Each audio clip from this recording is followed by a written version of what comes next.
Ah là là, les gars.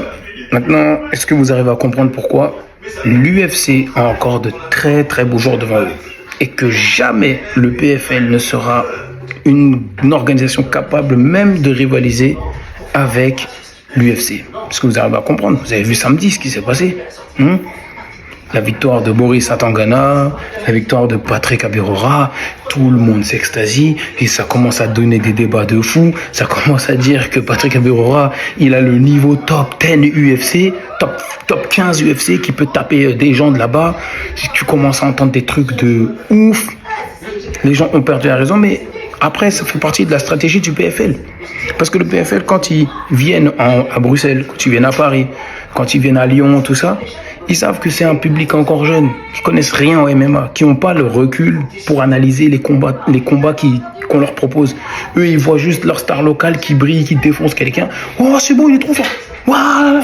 Alors que, les gars, Boris Atangana, très bon combattant. Bizarrement, c'est des combattants tellement forts, lui et Patrick, qu'au lieu d'affronter des gens qui sont aussi forts que eux, qui sont comme eux, tu vois, des gens qui sont dans la hype, qui ont le vent en poupe, qui veulent monter, qui eux aussi sont sur ces séries de victoires, qui eux aussi sont des prétendants au titre, bah, bizarrement, on leur donne que des mecs qui ne sont pas classés au PFL, qui viennent pour faire un seul contrat de un combat au PFL. Par exemple, tu prends Boris Atangana. Aujourd'hui, il est classé 7e, middleweight. Sa catégorie, c'est light heavyweight. C'est son premier combat en middleweight contre un mec qui, lui, de base, est un welterweight. D'accord? C'est un gars qui est welterweight, qui a déjà fait des combats en middle, mais sa catégorie préférentielle, c'est les welter. D'accord? Il affronte ce mec-là, il le bat par un KO dévastateur.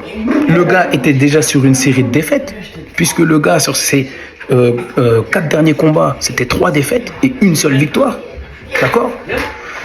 On lui met un Boris Atangana qui a le vent en poupe, qui est en light heavyweight, il tabasse les gens. Mais encore une fois, on n'a pas besoin de parler qui tabasse, parce que soit c'est des gens qui sont en short notice, soit c'est des gens qui n'ont jamais combattu dans cette catégorie, soit c'est des gens qui sont sur des séries de défaites. Voilà, vous pouvez aller vérifier par vous-même et vous reviendrez vers moi. Je dis pas ça, je suis pas un haineux de ces mecs-là, je suis pas un jaloux, je suis pas un truc, je dis juste les faits. C'est que aujourd'hui, on a 2 gars qui sont super forts, on leur met des mecs qui sont pas à leur niveau. En fait, c'est comme si tu prenais des Ferrari et tu les mets dans une course de karting. Allez-y, roulez. Et puis tu vois la Ferrari, elle gagne, tu dis waouh, ils sont trop forts. C'est comme si aujourd'hui l'équipe de France 2026, elle battait l'équipe de France 98 ou l'équipe du Brésil 98. Ils m'ont dit waouh, l'équipe de France de 98, comment ils sont forts, ils ont battu que des légendes. Ça, on en parlera quand on va revenir sur le cas de Patrick. Mais d'abord, on va parler de Boris. C'est quoi ces oppositions qu'on lui place? Un mec aussi fort, on le fait redescendre de KT pour aller se battre contre qui? Des Boden. C'est qui lui? C'est un mec, un welterweight. C'est qui ce mec-là? Oh, il est que sur des défaites. Et là, aujourd'hui, lundi, Boris est classé 7e du ranking middleweight sans avoir combattu un seul combattant du ranking. Pas un seul.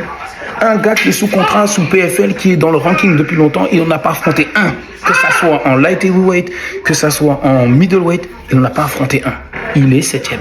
Qui m'explique comment on en arrive là? Voilà pourquoi je vous dis que l'UFC, jamais de la vie, vont se faire détrôner par des petites organisations comme le PFL. Parce que tu as vu l'UFC, quand ils font des UFC Londres, UFC Paris, quand ils mettent les combattants parisiens ou les combattants français, ils leur mettent pas des branquignoles en face. C'est des vraies oppositions, c'est des mecs qui peuvent perdre. On a vu ça à l'UFC Paris. On a vu des mecs qui se sont fait défoncer. On a vu Moicano venir cagner là-bas après. On a vu des Français perdre sur place. On a vu des organisations à Londres, des gens partir à Londres, défoncer des mecs de Londres là-bas. Parce que l'UFC n'organise pas des combats en fonction à la recherche de... Non, l'UFC, quand ils organisent des combats, c'est des vrais combats où il y a une hype derrière. Le PFL, quand ils organisent des combats, il n'y a pas de surprise, tu t'attends pas à des surprises. Voilà, ils te mettent un Boris qui est aujourd'hui 7e en middleweight, sans avoir combattu un seul des middleweight, un seul mec classé. Ok? Patrick, c'est encore pire. Patrick, lui, c'est pire. Patrick, c'est un gars qui est comme ça. Il est en train de monter, mais dans sa montée, on lui met que des gens qui, normalement, ils sont assis en tribune en train de siroter des cocktails. C'est des retraités. On les appelle, on leur dit, tu veux un petit chèque, vas-y, tiens. Bon, lui, là, le dernier qu'il a affronté, Benson Anderson, c'est une légende. C'est une légende. On dit c'est une légende, pourquoi? Parce qu'il a combattu à l'UFC, qu'il a fait beaucoup de combats. Mais c'est pas un gars qui était connu pour être un tueur, un truc de ouf. Hein? Le gars n'a plus combattu depuis 3 ans, les gars. Depuis 3 ans. Son dernier combat en MMA, c'était en mars 2023. Et c'était encore une défaite. Et il était sur une série de défaites. Et depuis, d'ailleurs, il est que sur des défaites, sur tout ce qu'il fait. Sur du karaté, sur de la boxe, sur de la lutte. Tout ça, là. Tout ça, c'est que des défaites qu'il fait. Il fait plus d'MMA. Il a jamais combattu dans cette catégorie. C'est pas sa catégorie. On lui met un gars qui est en pleine hype, qui est en pleine montée, qui est là pour briller. On lui met ce mec-là. Comment on peut s'extasier devant une victoire comme celle-là? Tu vas taper un mec qui était prévisible. Après, tu fais des grandes célébrations. Tu sors dans le public. Tu fais le mec qui regarde le public comme si on dirait que tu as fait un exploit. Genre, ce que tu as fait là, on ne s'y attendait pas. Mais c'est quoi ce délire? Et puis tu entends des gens aujourd'hui qui disent oh il est capable de se battre contre des top 10 parce qu'il a affronté des anciennes légendes des anciens champions MMA, anciens champions de UFC, et comme c'est des anciens champions, donc théoriquement vu qu'il les a battus de cette façon-là, eux ils n'avaient jamais perdu par KO, Benson il n'avait jamais perdu aussi rapidement dans sa carrière, c'est un exploit, donc ça y est, maintenant il est légitime. Et aujourd'hui il est 10e du classement welterweight sans avoir affronté un seul mec lui aussi welterweight. Voilà.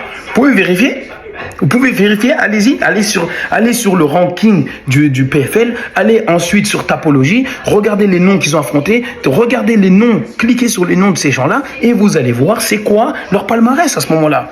Vous allez voir à ce moment-là comment ils sont que sur des défaites, ou ils n'ont pas combattu depuis très longtemps, ou alors ils combattent, c'est en short notice, ou alors ils combattent, c'est hors catégorie. Vous pouvez aller voir. Et c'est pour ça que, tu vois, par exemple, comment tu passes d'un Kevin Jousset, qui était le seul qui était légitime, tu peux le battre, c'est un gars de l'UFC, même si tu es sur une série de défaites, tu l'as battu, magnifique. Comment maintenant tu passes de Kevin Jousset à Benson Anderson? Faut nous expliquer. Jamais de la vie tu verras ça à l'UFC. Et puis t'entends quoi? Que Patrick Aberora serait intéressé par un combat contre eux? Who do you want next? Have you got a person in mind? I heard they was talking about Mike Perry. Hey, Mike Perry, if you're coming to PFL, let's go. Mike Perry, le gars qui vient à peine de revenir dans le MMA, il se bat plus en MMA, il est un gars du Barnacle, c'est même plus un gars du MMA. Mike Perry, les gars.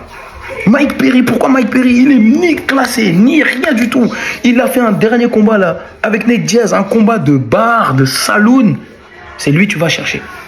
Tu demandes pas les mecs qui sont devant toi là dans ton roster. Tu demandes des mecs qui sont même pas dans les combats, qui sont ailleurs. Tu demandes ces mecs là. Bientôt il va appeler mon père. Ah bientôt, je sais pas, il va dire ouais lui il se combat pas tout ça, ouais lui. Puis les médias ils vont te vendre ça comme si oh, il a affronté un ancien. What? Mais les gars, on est où là? Et en fait, moi je savais pas qu'en fait le MMA aujourd'hui c'est plus les performances qui priment, c'est la hype. Plus tu as de la hype, plus tu montes dans les classements. Aujourd'hui, là, par exemple, il y a un combattant, là, qu'ils appellent Borz, là, un autre Belge, là, qui a gagné là, son combat par KO contre celui qui était classé 8e ou 10e. Il l'a battu, vraiment un bon KO. Bizarrement, lui, là, il est classé 15e, je crois. Je crois, lui, il est derrière, Patrick. Ouais. Pourquoi? C'est parce que lui, il hype pas. T'as vu, lui, il fait pas trop de bruit, on l'entend pas, on le voit pas trop, donc voilà. Et en gros, le gars, il veut aller au centre-ville, mais pour aller au centre-ville, il évite les grandes rues. Pour aller au centre-ville, il passe par les ruelles. Alors c'est très malin, hein. Comme ça, t'évites les bouchons. Tu vas peut-être arriver à un moment donné au centre-ville, tu vas arriver sans dégâts. Mais t'as évité le chaos. Mais depuis quand on fait ça, en fait, en MMA? C'est pour ça que, comme il l'a dit, comment il s'appelle, Patrick, c'est pour ça que, comme il l'a dit, il n'a pas le niveau de l'UFC, il sait qu'il n'a pas le niveau de l'UFC. C'est pas qu'il n'a pas le niveau de l'UFC, c'est qu'à l'UFC, tu ne pourras pas négocier les combats que tu veux. C'est l'UFC qui va te dire on te met lui. Si tu veux pas lui, on va te mettre un deuxième bourbier. Tu vas choisir entre les trois là. Si là, entre eux deux là, si tu veux pas là, on te donnera plus de fight. Tu seras plus payé. Puis un jour, on va juste te dégager en fait. Voilà. Donc, t'as vu? Moi, je préfère les voir se battre contre des mecs qui ont le vent en poupe. Hein? Contre des mecs qui sont comme eux, prospects. Hein? Des mecs qui, eux, ils sont là pour aller chercher le trône là-bas. Là, quand ils seront au sommet, là, on va commencer à s'extasier. Mais là, pour l'instant, arrêtez les débats inutiles. Oui, il a le niveau top, je sais pas quoi. Mais arrêtez, les gars. Arrêtez. Et puis, cette victoire, elle sert même pas à Patrick. Parce que depuis qu'il a gagné, je vois que bizarrement, il y a beaucoup de gens qui sont retournés contre lui. Hein. Il y a beaucoup de gens qui disent, ouais, mais il affronte un retraité ou un trucs. Parce que là, maintenant, vous ouvrez les yeux. Avant le combat, les gens commencent à dire, ouais, Benson Anderson, ouais, ça va être son plus grotesque. Quel plus grotesque? Il se bat plus. Oh là là, vas-y. Enfin, bref. Ça me rappelle un peu la société MVP de Jake Paul. C'est des combats comme ça. C'est des combats, il n'y a pas de logique. C'est des combats, il n'y a pas de logique. Il n'y a rien. C'est des combats où tu te dis, mais c'est quoi ce combat? C'est quoi Ronda Rousey, Gina Carano? C'est quoi ça? C'est quoi ce main event? C'est quoi ça? Regarde, c'est quoi le prochain combat de Patrick? Hein? BJ Penn? Ouais, Matthews? Hein? C'est des légendes, non? C'est des légendes du UFC. C'est des légendes, ils ont porté la ceinture. Il va les défoncer en un coup, après, waouh, oh là là. Et puis il va monter dans les rankings comme ça. Il va passer devant Abdul, Abougarimov et tous ces gros là, les Logan Storley, les Tadjan et tous ces... Il va passer devant eux comme ça, il va prendre le titre parce qu'il a rabattu. C'est ça que vous voulez? Ok. C'est tout ce que j'avais envie de dire. J'avais envie d'un peu tirer sur tout le monde, surtout sur le PFL et leur organisation toute naze. En tout cas, vas-y, j'arrête de parler. Puis je vous laisse me dire ce que vous en pensez. Hein. Mais pour moi, c'est nul.